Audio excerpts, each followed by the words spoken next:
Hello, everybody, and welcome back to the Hum. My name is Sam Lance, joined by Jackson Bezdek. And Bez, we're going over a loss inside of Allen Fieldhouse today, albeit to number five UConn.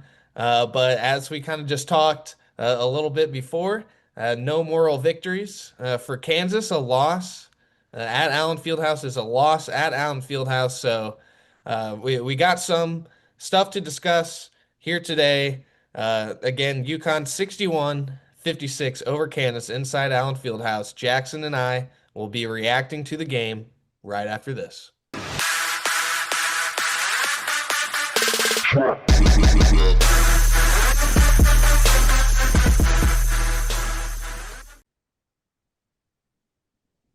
All right, Jackson, the Kansas Jayhawks fall to UConn inside of Allen Fieldhouse. Uh, honestly, what was an absolute slugfest here. First to 60 wins type of game. Bez, first off, were you kind of expecting that coming into this game? And what did you just think of how this played out? I kind of was. Both teams without their best players, probably. UConn, having just lost in the fog 2 years prior, they were going to come in hot, especially with Hurley. You know he was going to be exactly what he was last night. And that'll lead to a much more physical game. And, that's kind of the way Kansas has been playing without Peterson is we got to guard, and you saw that in Vegas. They guarded very, very well. So yeah, I did kind of expect a little bit of a slugfest down the stretch there, and it was ugly at times, but still a great college basketball game. A lot of NBA talent on the floor still, even without DP in there. But it's frustrating that a grinded out slugfest in Allen Fieldhouse that Kansas loses. I'm just getting tired of it, man. Like, what happened to the mystique? Like, I thought the students were great. I thought the field house was rocking better than it has been in some time. In the first half, it was literally on fire in the first half, and still Kansas didn't find a way to get it done. And the home losses over the past few years are piling up. And for guys like me who have been fans of the program since I was 0 years old, it's starting to get annoying. All these home losses, I can't lie. If I'm not mistaken, though, Bez, that is number 22 for Bill Self inside Allen Fieldhouse. And isn't this year 23 for Bill Self? Yeah, I mean his home record. That's the thing. It's insane. It's insane. No other coach in the Power Five will ever reach these heights again that he has reached with his home record. And yet, out of those 22 losses, how many of them are in the past 3 years? Way too many versus the first 20 years. That's the crazy part about it.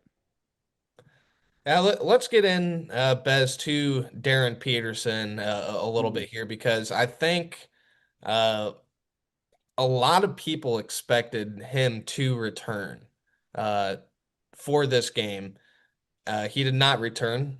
Bill Self said after the game, uh, Darren, he said all along he needs to be 100%, 100% for him to let Darren play.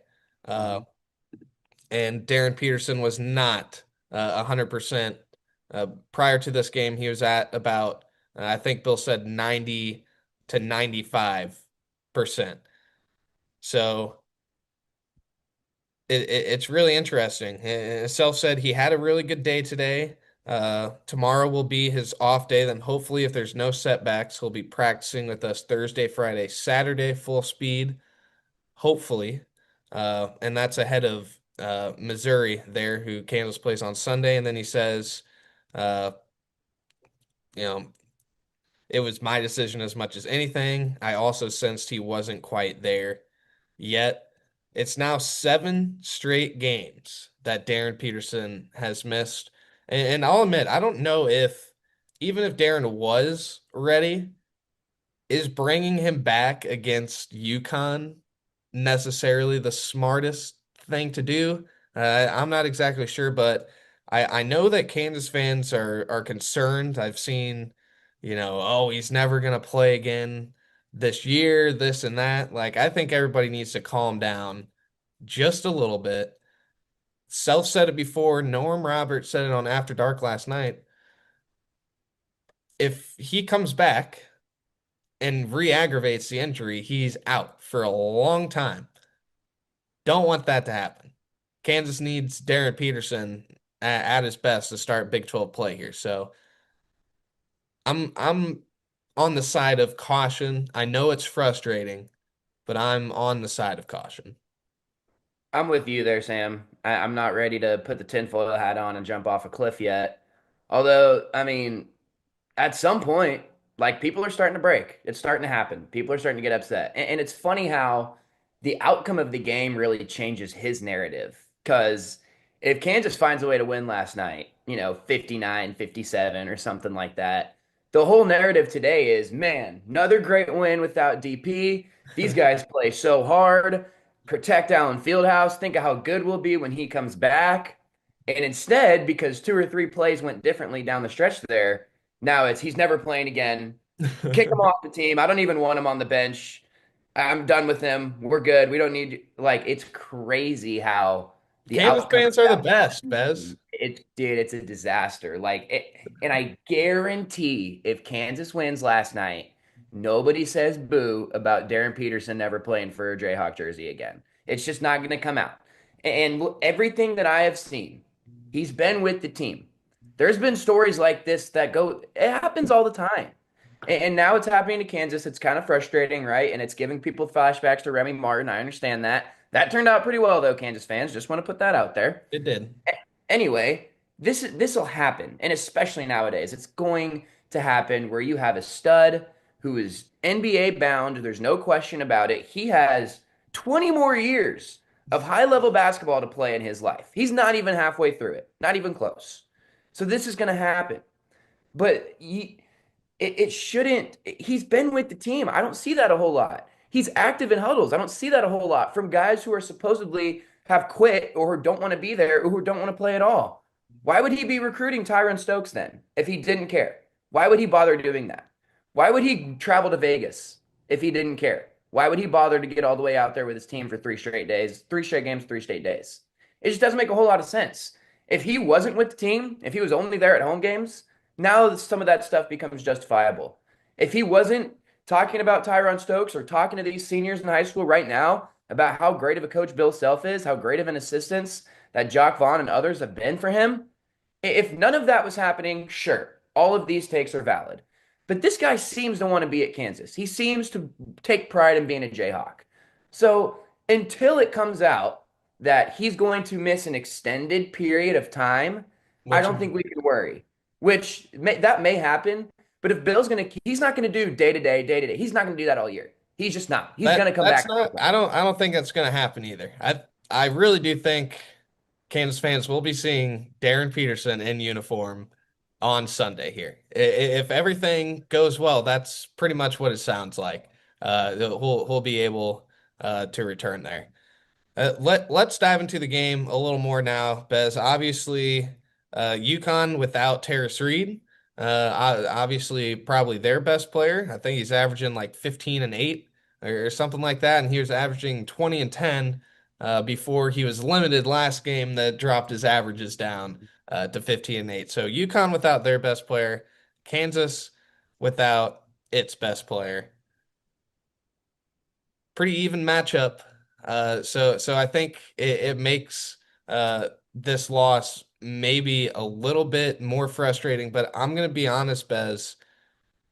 I walked away from this game pretty happy with with Yeah, with Kansas, and I know it's not a moral victories thing, but I walked away from this game still very encouraged. I mean, the only like big thing I'll say is like Trey White to me completely kind of disappeared yes. in this game.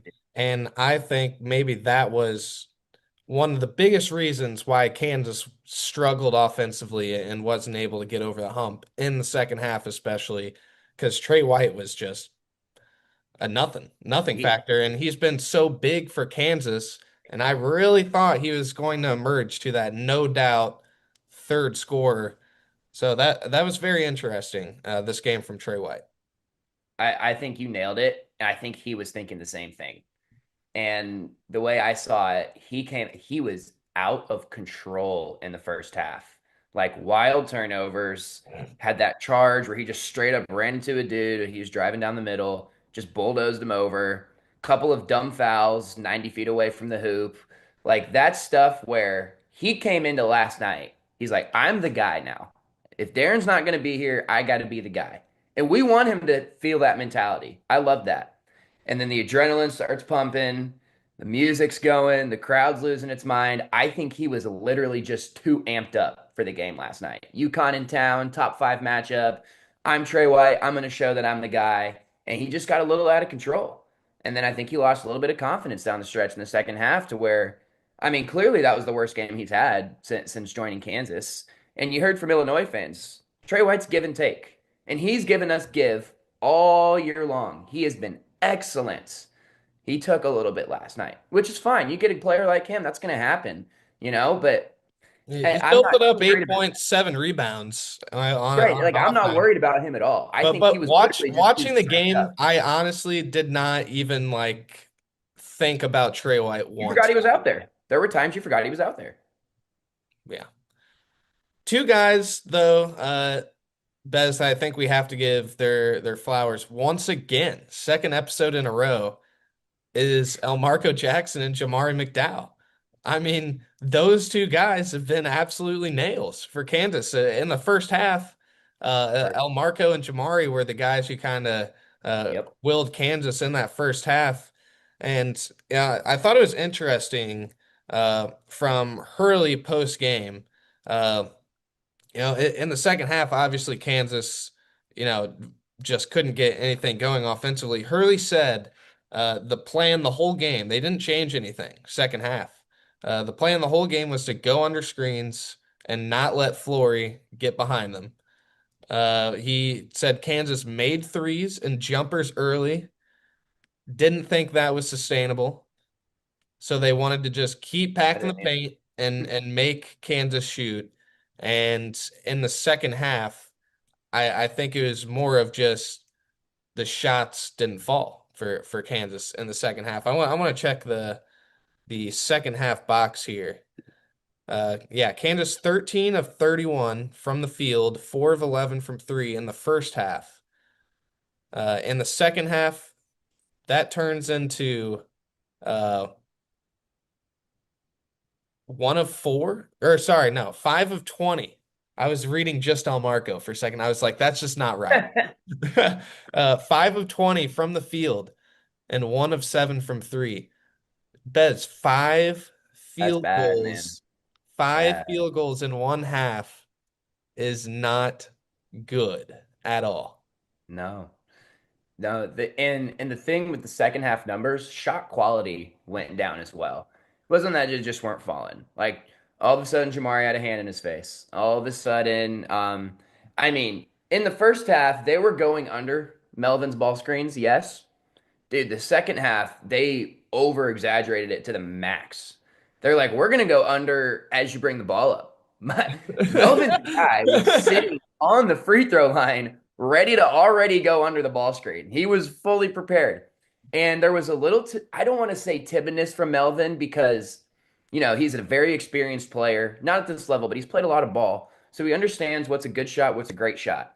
And he understands himself that maybe me popping off of a ball screen with 17 seconds on the shot clock shooting a three, that's not the very best shot that we can get. And in this type of game where every possession is crucial, you don't want to waste one on, okay, let's see if Melvin can get going here. There's not enough time for that in that kind of game. Does that need he needs to be a threat to score though, for sure, because that's what's just going to happen. And when they're both sagging under, now you're looking at two guys just sitting around the free throw line. Flory's got no chance, but UConn is so good rotating on defense that even if Melvin kicks to the wing, they're popping back out. And help side from the corner doesn't have to always be under the rim because Melvin's guy, it's the same thing we saw with Dewan last year. It just really is. Kansas just doesn't have the shooters to be good No, offensively without Darryn Peterson on the floor. I mean, no. Kansas just doesn't have it. I totally agree with Hurley. The first half was a little fool's gold. Like, okay, Jamari, keep going. We'll see if you go 5 for 7, bud. We'll see. And he didn't. And to go back to your Jamari Marco point, They were excellent in the first half. I did not think they were good in the second half. But look, they shouldn't be. I felt El Marco had that one burst in the He second did. half He that did. kept That's a Kansas good pretty point. much in the game, and yeah, it was just like it's just a rock fight, man. Low Yep. possession game. I in the Tennessee game, which is probably one of the fewest possession games of the season for Kansas. Kansas had 69 possessions. They had 10 fewer possessions against Right. UConn. I 59 feel it too. possessions. Alabama, at times this year, Bez, has had 80 plus possessions in a game Don't get me started on offensively. Nate Oates, man. So Don't get me that started on just Nate. shows you how slow pace this game truly was. And I think that makes it even more impressive that Allen was rocking the way it I was, agree. by the I way. agree. Uh, let's talk defensively a second, Bez, because I think again we have been reminded just how good Kansas really is on that side of the floor. If you didn't know, UConn has one of the best offenses in the country. Mm, And I will admit, Terrace Reed kind of makes a lot of what they do work, and not having a big man down there that they can really score from does hurt UConn quite a bit. But Kansas switched five against UConn and switched five very effectively and kind of yep. took UConn out. Like UConn's whole thing is to run a bunch of actions to kind of So just many. lull you to sleep into making a mistake. You have to lock in the whole entire possession. And I think besides at the end of the game, that slip, and then I don't know exactly what happened the second play. But that ultimately ended up winning Kansas or winning UConn the game. And that just shows the slightest defensive hiccup against the Huskies, and you are cooked. And for Kansas to do the job it did last night for as long as it did, I thought it was still very, very impressive. I 100% agree. That's such a tough team to guard because you truly do have to be locked in for 30 seconds because they're so well coached and their system is so well defined and not just like, okay, this is the play, this will be open, but their second and third options to every action, they they all know and every guy knows every spot too. Like And Caravan can play one through that's what five. usually makes it hard to switch five, Bez. Like usually what teams Exactly. try to do against them is chase them around all the Right. screens and make it hard for them. And Kansas, kind of broke the formula a little bit, the formula to beat UConn. The only time it didn't work is Caravan's little 8, 10 point run he went on by himself But right before they Tiller went wasn't on in the their game then. 12 timeout. Tiller wasn't in. I will say. Exactly. So that's my point. And it wasn't, and Trey White can play a small ball four. That's not really the issue. But it was like the other guards were like our smaller guards. There wasn't even a Rosario in there, right? I don't even think Melvin was in for that stretch. It was Jamari, it was El Marco. Like those are small guards. And I don't know So if you noticed this, Bez, but in that second half, Hurley was deliberately trying to get Ribe switched on to one of those yes, guys and then yes. throw it in Jamari there. got eaten up. I felt so And bad for him. He was just to getting start the thrown. second half, UConn had two of those baskets, right? Right away to start the second half, two baskets, and then uh Kansas kind of adjusted a little bit there, but Hurley was trying so damn hard to get that Ribe Crazy switch onto about it. Jamari to dump it down there And to they got it like 3 or 4 times. And in that kind of game, would you have what, 50 possessions? Well, that's 8 points just on them executing their action. And they had so many more, but in that specific sense, that's but you do have to switch all five against them. You kind of have to.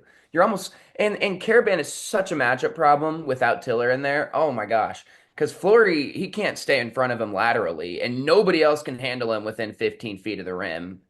Trey a little bit, but like even and he didn't even do anything in the first half. It was solo ball, right? And that's why UConn's so good because you can have solo go, their other little guard go, who didn't play very well, but still had crucial moments down the stretch. And then the second half, you're like, oh my gosh, Alex Karaban's 27 years old. I forgot he's still in college basketball, and he And just scores then 10 points in a row all by Mullins, himself. man, was awesome last That night. guy, Braylon that was so good. man, he, little floppy hair, little skinny white kid. Ugh, You know what won the the bane of game Candace's though, existence. Bez, that we haven't even talked about yet? Hmm. I believe Kansas was up 22-13 in the rebounding margin at halftime. Guess what? Kansas was out rebounded by in the second half. Felt like about 13 or 14. 15, Hmm. 25-10 in the second half. Hmm. And that, folks, is what won UConn the game. It was that. So Yeah. I need to go back and see why Tiller wasn't in more. And I'm sure there's very good reasons for that. I would like to find out why, but that's a game where you need him to play 30 plus minutes and get about 9 or 10 rebounds. It really is, especially with Caravan out there. UConn's gonna crash the glass. That's just who they are. They run their actions, they rebound, they guard. They're just so impressive, man. It's amazing when you watch some of these Big East games and they're like losing to Marquette at home. And you're like, what did you guys do for the first 30 minutes of this game? I just saw you play perfect basketball just now. They're a very weird team, but man, when they're on, dude, there's not a lot of teams that can beat them no matter how good you're playing. yeah, Jeff said on After Dark last night that a month from now we'll look up and UConn will be the title favorite. Yeah. And dude, I completely agree. I mean, Oh, whenever we'll they feel get, really good about this loss in about a month, for yeah, sure. whenever UConn gets their perimeter, like their starting lineup is about to be Silas Demery, and then you got Solo Ball, Mullins, and Mhm. Caravan, which I think Mhm. might be the best 2 through 4 in the country. And then they'll have a two-headed snake at center with Reed and Ribe. And then they also have a two-headed snake at point guard with Silas and then Malachi Smith. Yeah. And then if they need, they have Karoma, the big man, and then they have Jaden Ross and Jalen Stewart, two incredible defenders, like just ball players off the bench. They'll have those two guys here once the whole team is healthy. So again, that's part of the reason why I'm not too upset with this loss. And also, Bez, I have UConn in our college basketball fantasy league. So last night, regardless, was a win-win situation for me. And how about Syracuse? Also, Emotional I marriage. know this is the Kansas podcast, but how about Syracuse? That's 10 relevant to Kansas, points. Sam. That's 10 relevant to Kansas. points. It I is. know, big This. time. Very relevant to Kansas. Like, hey, Notre Dame beats up on Mizzou last night. Not really beats up. That was a close game, but still beat them. Hey, man, Kansas has played a really good schedule. I am not thrilled. I never will be okay losing at home. Ever, ever, ever, ever, ever. But it's not a bad 6-3 when you really look at the depth of who they've played, who they've lost to. Like that's a solid 6-3. The resume for March is not over. It's not destroyed. And your best player is resting up. Hopefully he's healthy. Did anyone ever just think hamstrings might suck, Sam? Oh, Has dude. that crossed anybody's mind that My hamstrings out of the dad, bit? I remember whenever I was a kid, my Oh, dad tried to race another dad and he injured his hamstring, Bez, and he was out of work for like a couple months, if I remember correctly. Like he was out of work for a while and he could not walk or do anything. Like if you hit that hamstrings hamstring suck. or It's not it's fun. chopped, but I do still think will be back Sunday. And then you got Sunday against Mizzou, then pretty much a week off till you play NC State in Raleigh. I think that would be two amazing games to get Darren. Like I would love for Darren to play somebody before conference play. You know what I mean? Hey, Davidson and Towson, don't sleep. All right, they're both top I 120 in told you, Denmark. Bez, not too long ago that Davidson wasn't that good this year, and since then, Davidson has been electric. They have been awesome. So, uh, So even if he just comes back for those games, I'm cool with that. Those two teams are good. There's not a bad team left on Kansas' schedule for the rest of the season. yeah. Serious. There's not. And then it's UCF, TCU, West Virginia to start Big 12 play. So Kansas, I know Frisky, frisky, TCU's kind of frisky. been, yeah, so that's kind of an interesting start to Big 12 play as well. Bez, you have any other thoughts on UConn, on the UConn game? Whenever we come back, we are going to discuss the chants. But The chant. anything else from this game? I did not like our last play. Specifically, the play was fine. I hated the lineup.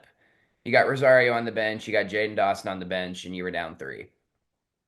It looked like they wanted a quick two. That's fine. And the action they ran Bill said post game they were looking for a three with kind of initially, their they flare went double action, flare, and then right? they brought Jamari back up. And then he said if it wasn't there for Jamari to drive it. Yep, that's But exactly what I saw. but as Mike Vernon pointed out on Twitter yesterday, Jamari was one of two from the field from 2 point range the It's not the whole play, it's season. the people. Why is Melvin not in that spot? Don't put Jamari in that spot. He's going to do exactly what he did. Hope to get fouled, throw up some prayer, and UConn's too disciplined for that garbage. So I don't know. And I'm not like saying, Bill, your play sucks. Like that's not what I'm saying. It's just it's confusing of why. I mean, I'd even feel more comfortable I with mean, Jaden Dawson down Bill even there. said though after the game, like in a situation like that with what he has at his disposal, like I there aren't mean, many like, options, Bez. There really isn't. Like you got Melvin Council Flory, Bryson Tiller, Jamari, and Trey White, and you're trying to draw up a 3 point play. Like well, there's your best shooters are sitting on the bench. Put them in the game. yeah. Just put them in.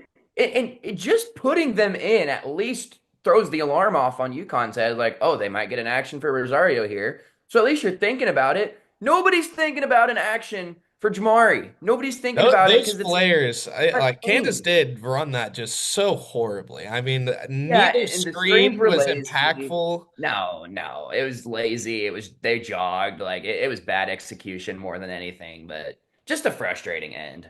Yeah, I agree. Frustrating into a great game. Right. Uh, nobody on Kansas really was like I think Marco probably played the best in terms of his standard. I mean, Flory 11 points, 12 rebounds. I like to see him get more minutes. Melvin led the team with 12 points, but it was 4 of 13. El Marco with 11. Trey White and Jamari both with 8. And Jamari really didn't do much besides those two threes at the beginning of the game. Tiller only 4 points, 2 of 8 from the field. Uh, Rosario had 1 point or 2 points, and that was that dunk. So just kind of nobody really took charge and said that this was their game, you know? And I think in Vegas, there was in each game, somebody stepped up and it Yeah. was like, Trey the tried. Trey He White just game, or strangled the crap out of it. He tried. there was none of that this go No. around. All right, whenever we return, we're gonna talk the chant. We'll see you guys soon. There is no sport in America that is more difficult to follow than college basketball. It can be overwhelming.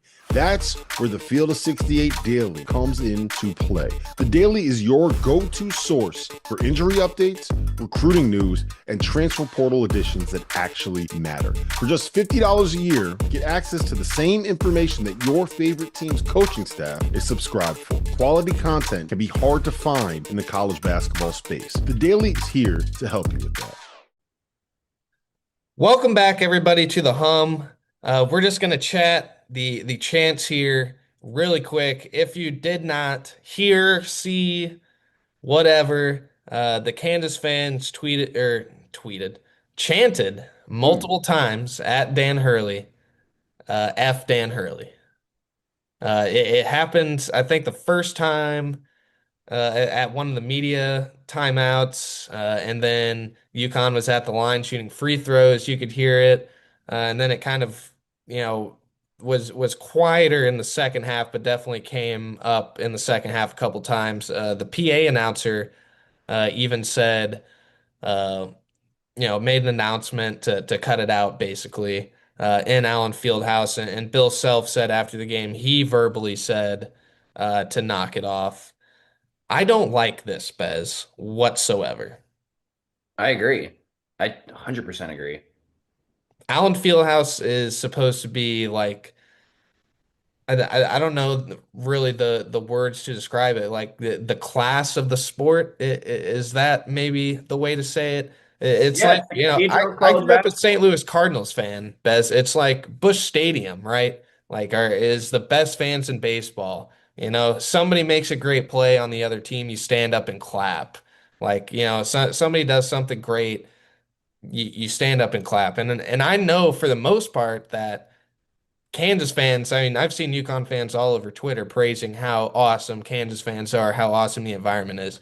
This is 100% on the students Hmm. uh, chanting this and everything. And I just like, why? Why? It's just not a good look. It's not. There's nothing to be gained from No, chanting F Dan Hurley, but maybe sending a Snapchat to some of your friends being like, ho, ho, look what we did, guys. the the tradition doesn't matter anymore, Sam. Like these kids, and it was like that when we were there. Look They're at us, Bez. These kids. these damn kids these These days. Like when I grew up going to games when I was 9, 10, 11 years old, like you dreamed of sitting in that student section. And the chants, everyone was on it. The rock chalk, the claps, like everything, everyone had it down. There's so many out of state kids now that they just don't grow up with it, you know? And for someone like you who didn't grow up with it but came to love it, then go to school there, but you're a basketball guy, so you're going to pick up on everything pretty I quickly. came to school at the University of Kansas specifically for basketball. Basketball. People don't do that anymore. It used to be a thing. It just doesn't happen. And like you get so many of these out of state people, like all these sororities, fraternities, they're just filled with people from out of state. It just doesn't matter as much. All of these, like the F chants should be all reserved for Mizzou. Everything should just be safe. Mizzou comes to town, rip it, fellas, rip it, because that's history that goes back hundreds of years. Rip it. Dan Hurley's just a guy you don't like. So what?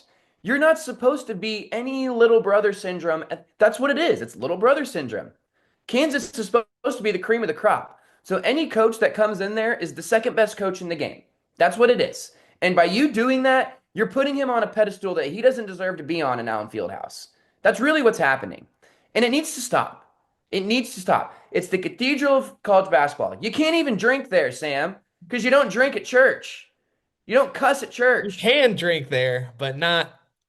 You can if you're rich and sit near the bench in the little donor suite area. But like, You dude, can't drink during the game. While the game is going on, you cannot drink inside out. cannot drink like that, and that is there for a purpose. It's not just, oh, we'll just sell booze at football games. No, it's because basketball, it doesn't need it. The environment and the energy comes from people loving Kansas basketball. And every single year you just get a little further away from it, a little further away. And it's not just a Kansas problem, man. It's a college basketball problem. And when you don't have guys that have been with the program for 4 years that you just love and have come to literally grow up with, doesn't hit the same. There's I could go on for hours. There's so But many that's reasons not an excuse, I for will all say. of this. That's not an excuse. It's garbage. Shut your mouths. Cheer for Kansas. Boo him, sure. Boo him all you want. Boo the refs all you want. That's always been a thing.